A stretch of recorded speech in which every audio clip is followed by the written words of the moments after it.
во просек сме многу назад. Сега, тоа дали е добро или лошо, тука кај мене почнува дебатата, зашто ако сме многу назад, значи тука има во моментот на Балканот многу можности. Тие можности ги нема веќе во високо развиените земји. И сега ние пред месец време регистриравме невладина организација која што се вика Balkan Digital.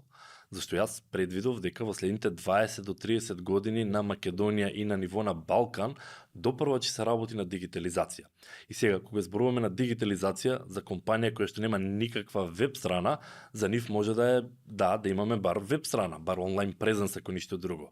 За некои кои што се уште работат на хартија, еден обичен Excel може да биде прв чекор во дигитализацијата, додека тие што веќе се на Excel преминување во некои CRM и во некои по напредни софтвери е можеби следно чекор во дигитализацијата и тие што веќе користат голем дел на софтвери, имплементацијата на автоматизации, no-code automation, на AI, за да може и да се автоматизира голем дел од работите, е друг чекор во автоматизацијата.